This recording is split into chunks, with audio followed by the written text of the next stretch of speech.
I would appraise this book actually at about $40,000.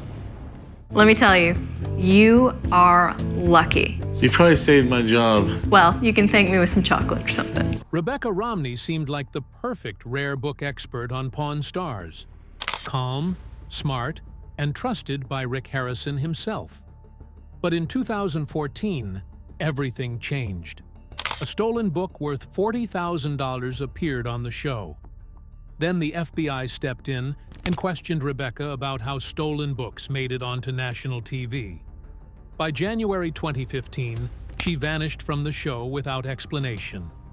No goodbye, no official statement. Today, we're uncovering what really happened behind the cameras and why the truth was buried for so long. Rebecca Romney was born on April 6, 1985, in the warm desert city of Phoenix, Arizona. Back then, nothing about her life pointed toward rare books or million-dollar manuscripts. In fact, she once joked that old books were boring relics for old men. Her dream was to become a philosopher, or maybe a translator.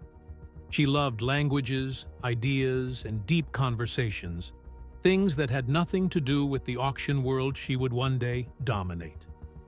At 18, she went to college, thinking she'd spend her life in classrooms.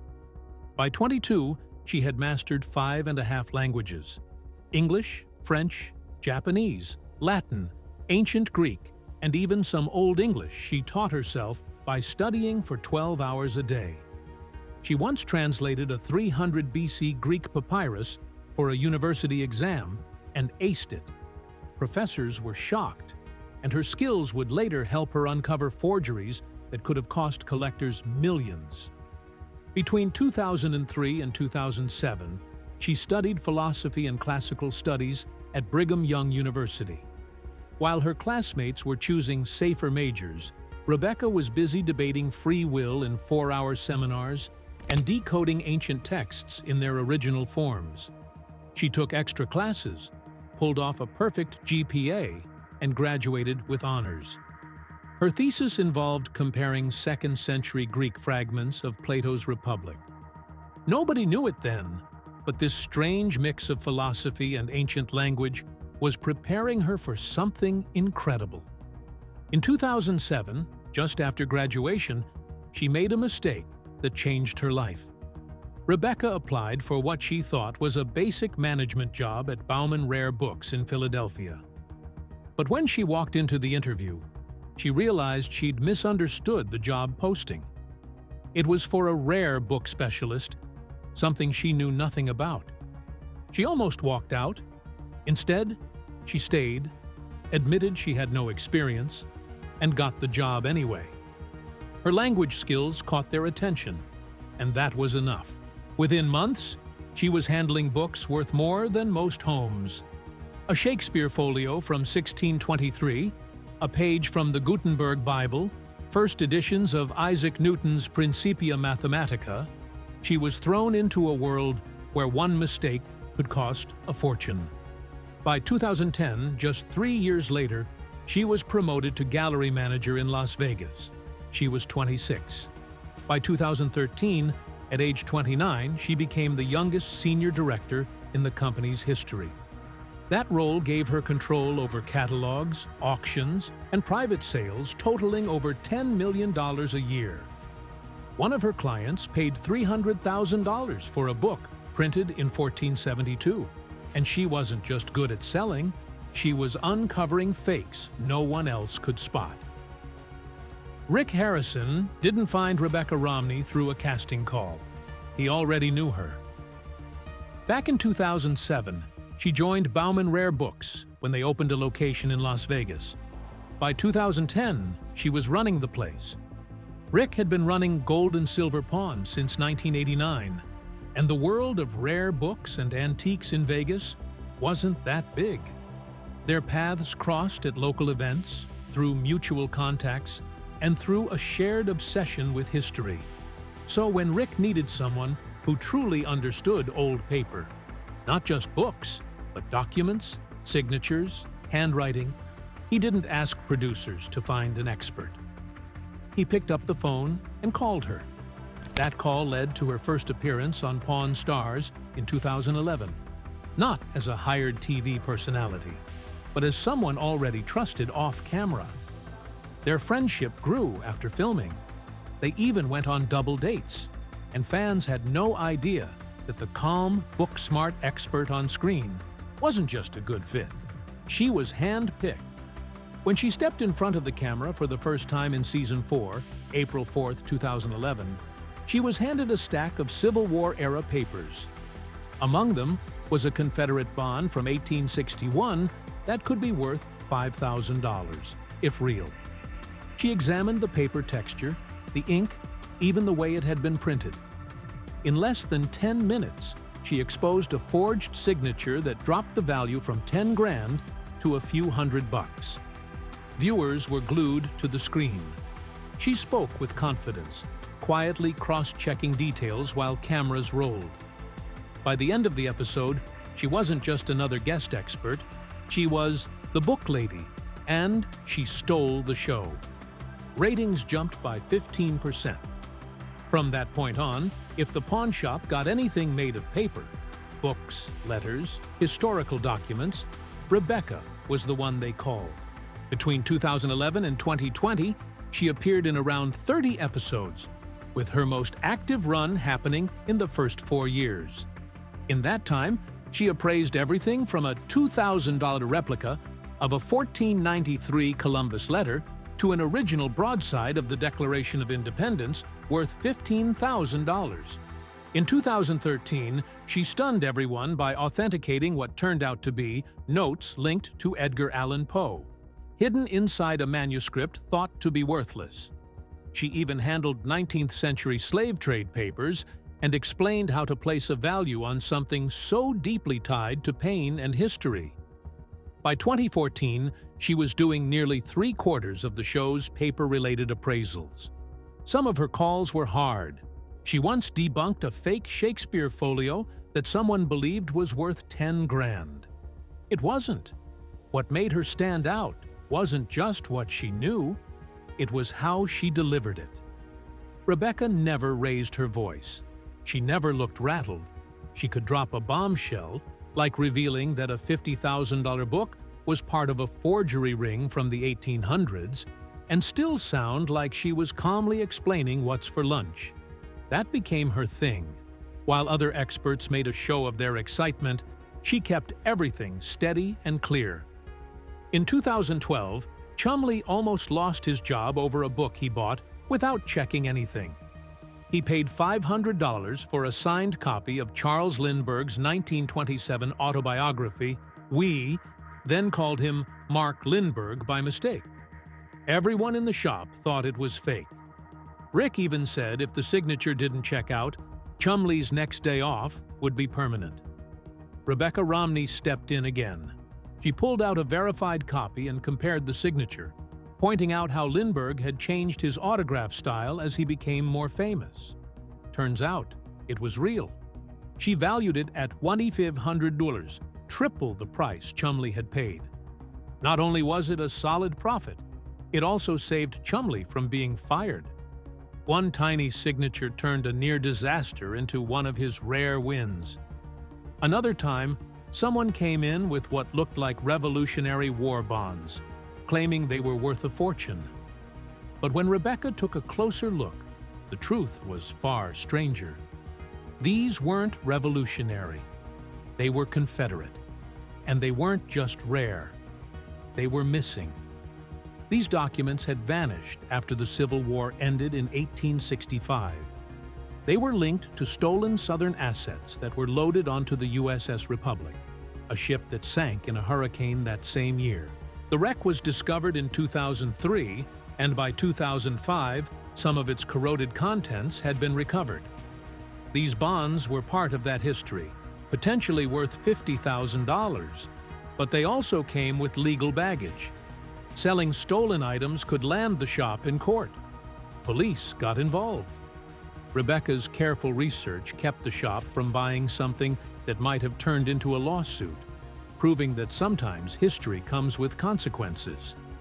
Then there was the time someone thought they'd hit the jackpot with a Shakespeare First Folio from 1623. Real copies of that book have sold for millions.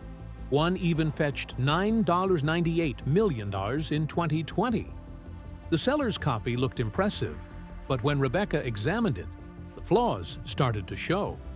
The paper didn't age right, the ink looked too clean, and it was missing tiny flaws that real 400-year-old books always have.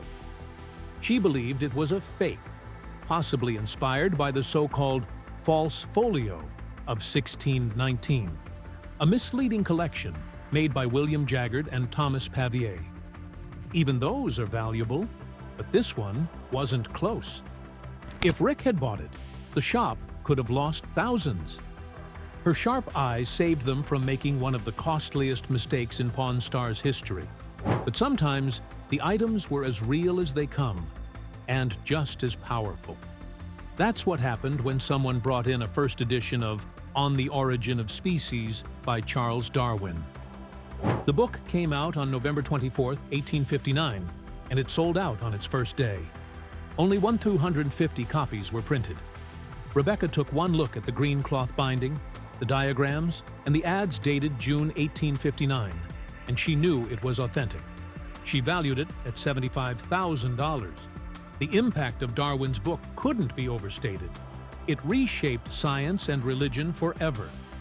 Even Copernicus and Newton hadn't caused such a shock.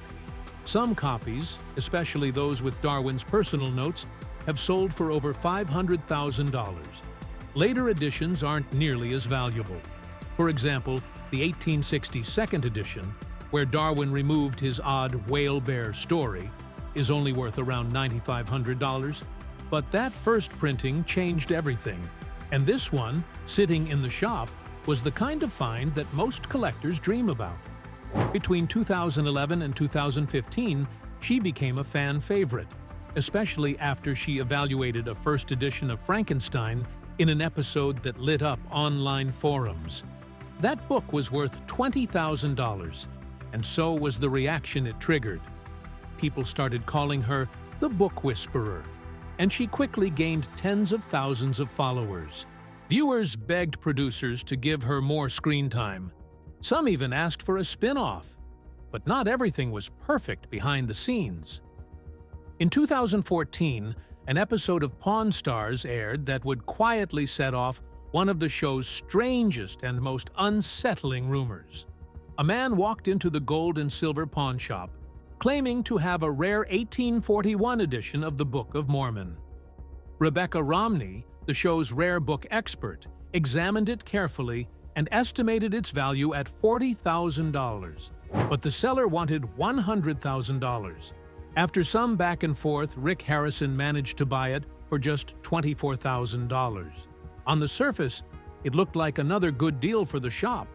But then, things started to unravel. Whispers spread that the book was stolen from the Marriott Library at the University of Utah. Not long after the episode aired, federal agents allegedly stepped in. The FBI, according to these rumors, seized the book and left the pawn shop with nothing. There was never an official statement, and no charges were made public. But the story gained momentum through Reddit threads and YouTube videos.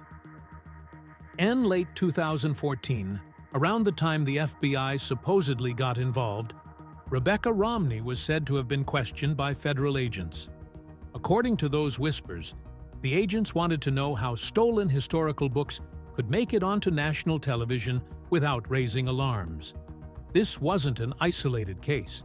In 2015, the FBI had already returned stolen books to the National Library of Sweden. Earlier, in 2005 and 2006, they had arrested Forbes Smiley, who had stolen millions of dollars worth of rare maps. Romney was never accused of wrongdoing, but some believe the questioning deeply affected her. She had become known for confidently appraising books worth thousands. Now, her judgment was under a shadow. Then came January 10, 2015. Rebecca Romney appeared on what would be her last Pawn Stars episode, where she appraised a pirate book from 1734. She said it was worth $1,000, but Rick, as always, bargained the price down to $400. Just like that, she was gone. After 4 years on the show and 19 episodes, there was no goodbye. The History Channel didn't explain her absence. Forums exploded with questions. Had she been fired? Was it related to the scandal? Some even believed she left after a personal tragedy. Others pointed to the show's growing criticism, accusations of faked appraisals, staged deals, and behind-the-scenes conflicts. But fans noticed something odd. Even though she vanished from the show, Rebecca Romney never removed Pawn Stars from her LinkedIn. To this day, she still lists herself as their rare book expert from 2011 to present. Some believe it's just marketing. Others think it might be part of a non-disclosure agreement. Either way, it keeps her linked to a show she hasn't regularly appeared on in years. In 2016, she moved to Philadelphia. Officially, it was for a promotion. She left the Las Vegas gallery behind and became senior director at Bauman Rare Books, handling library acquisitions and catalogs. She later worked in Brooklyn and eventually settled in Washington, D.C., where she co-founded a new rare book company. So yes, there was a perfectly reasonable explanation for her departure. But the timing still raised eyebrows. Why did the move come just months after the Book of Mormon scandal? Was it really just career growth? Or was something else going on behind closed doors? By 2022, fans got a brief glimpse of her again. In a special episode of Pawn Stars Do America, she rejoined the crew in Washington, D.C., and appraised another pirate book. Her chemistry with the team hadn't changed. She teased Chumley. She joked with Corey. But it only made her long disappearance more confusing. In 2016, Rebecca Romney married a man who shared her love for books, J.P. Romney, an author and historical researcher. What made the story even more unusual was that J.P. had family ties to one of the biggest names in American politics. He was distantly related to Mitt Romney, the man who ran for president in 2012 and pulled in nearly half the nation's votes.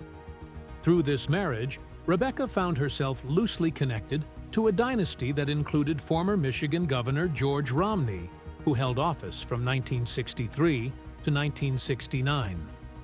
But despite all these links, she's never met Mitt Romney. The connection was real but distant, more name than relationship. At the time, her fame from Pawn Stars was still fresh. She had been on the show from 2011 to 2015, even once appraising a rare 1507 map worth $1 million. But by 2023, the marriage had ended. JP was now her ex-husband, and fans began speculating whether politics had ever played a role in her journey. Rebecca, however, insisted her path in the world of rare books was entirely her own. The year after her marriage, she and JP co-wrote a book that took everyone by surprise. Printer's Error: Irreverent Stories from Book History was published on March 14, 2017. It wasn't just a light read. Across 368 pages, the book uncovered strange, forgotten moments from printing history. Stories about forged copies of Galileo's work, Charles Dickens's war for copyright in the 1840s, and even the mystery behind the Gutenberg Bible, printed in 1455, which never actually mentioned Gutenberg by name. Only 48 copies of that Bible still exist, each worth tens of millions. The book mixed Rebecca's real-world expertise with JP's storytelling, and it worked. Critics praised it, sales were strong, and it gave her something few reality TV stars ever manage: a respected voice beyond the screen. That same year, Rebecca was still remembered for her 2013 Pawn Stars appraisal of a $100,000 Shakespeare folio, and JP had just published his own novel, The Monster on the Road Is Me. Together, the project marked a creative high point, but it also became one of their last public collaborations. Despite the public curiosity around her marriage, and its political ripple effects, Rebecca has drawn a firm line. She almost never speaks about the Romney name. In a 2023 interview, she said plainly that she's never even met Mitt. The distance, both personal and professional, couldn't be clearer. She has 2 children, but no names or ages are public. And while she keeps the Romney name professionally, fans have noticed how little she's willing to say. In a fan Q&A, she brushed off questions about fame and relationships. The only time her personal life came into focus was during the release of Printer's Error, and even then, it was about the work, not the marriage. She went on to edit a science fiction anthology called Projections in 2020, and made sure the spotlight stayed on the stories, not her.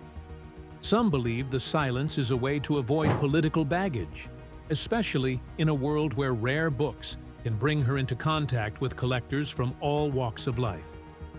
Rebecca Romney didn't just leave reality TV, she left it with a plan. In 2019, after years on Pawn Stars, she co-founded a rare book firm called Type Punch Matrix in Silver Spring, Maryland. This wasn't just some cute antique shop tucked into a corner. It was a statement. Alongside her partner, Brian Cassidy, she built a business that broke every mold in the antiquarian world. Their inventory wasn't just expensive, it was bold. Shakespeare folios, Gutenberg Bible leaves, and titles that weren't just rare but radical. Within a year, they were selling to elite clients, moving pieces worth hundreds of thousands, even millions.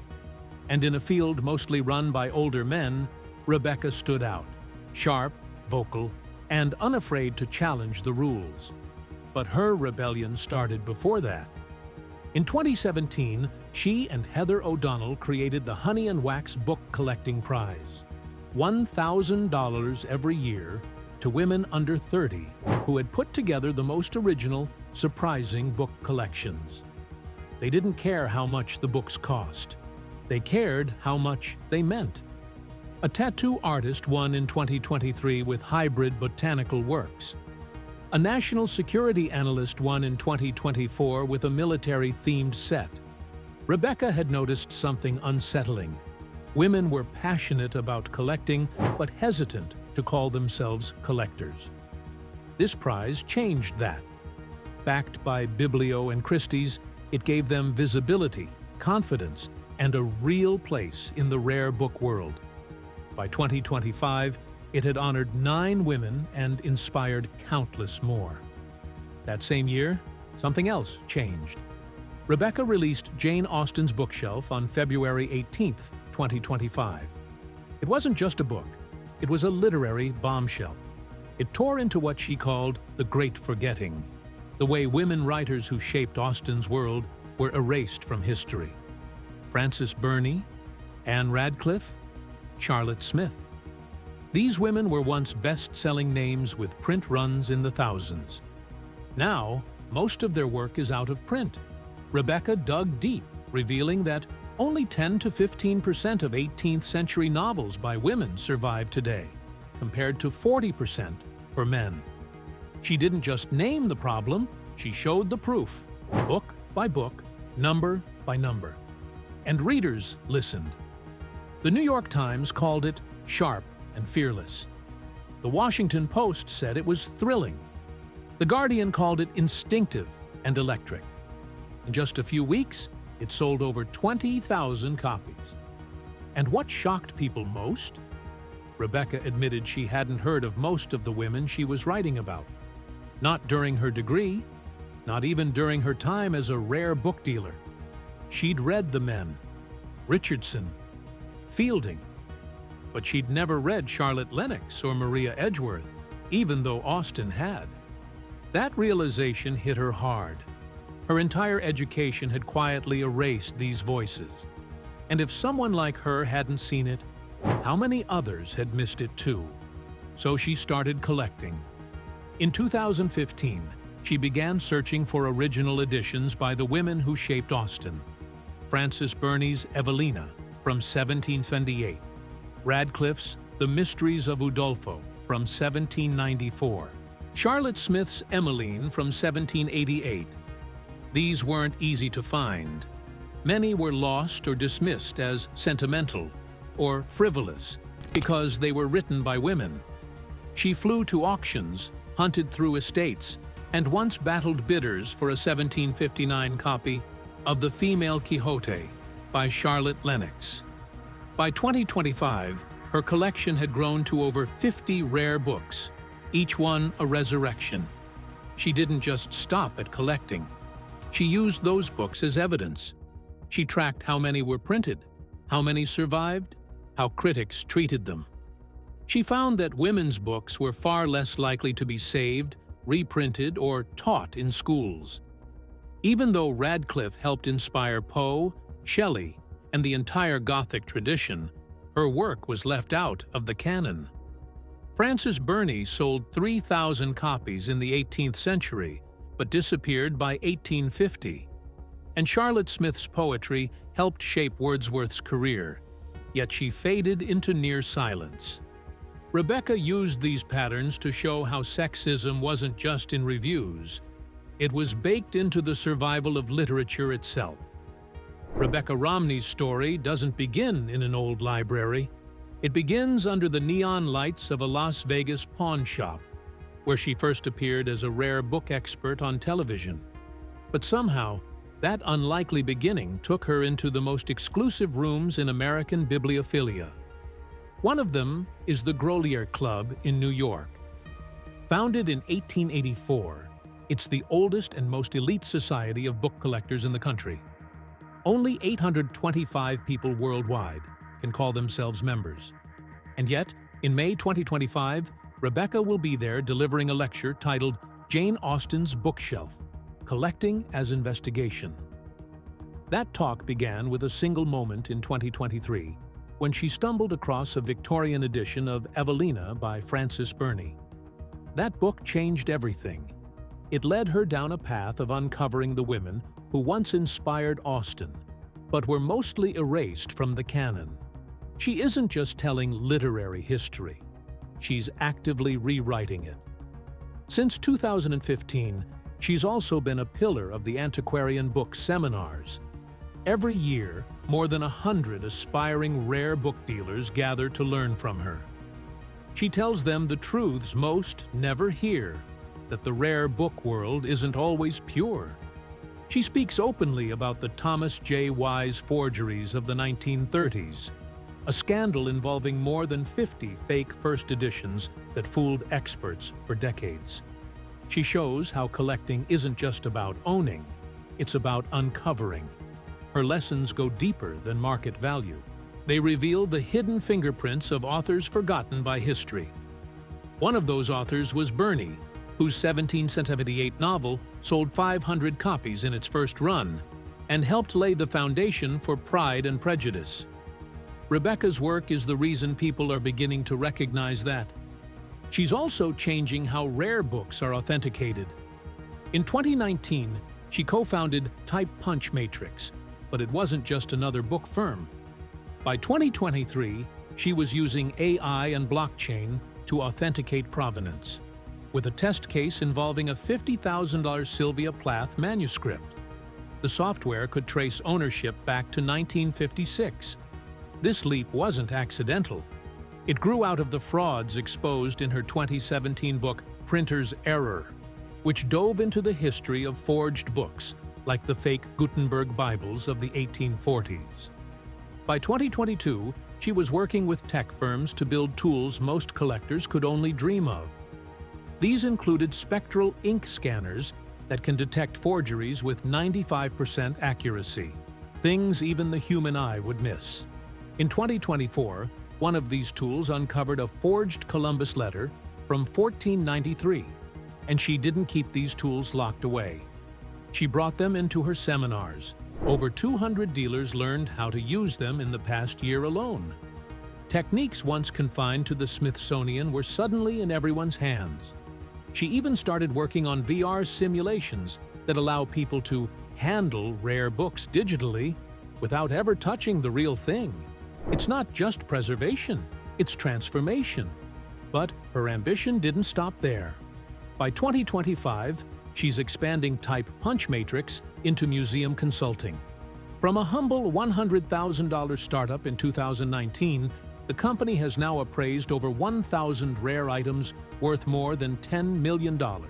One of those was a 16th century manuscript shown at the Boston Book Fair in 2023. Another was a lightning-fast sale in 2022 when she helped the Lilly Library acquire 2,000 romance novels for $250,000 in just 16 hours, a record in the field. These aren't just business wins, they're statements. Her consulting now focuses on getting overlooked voices into institutional collections. In 2024, she helped curate an exhibit spotlighting 18th century Black writers. Her team in Silver Spring, Maryland, now includes 10 people. If her consulting model succeeds, it could bring in $2 million a year through museum partnerships alone.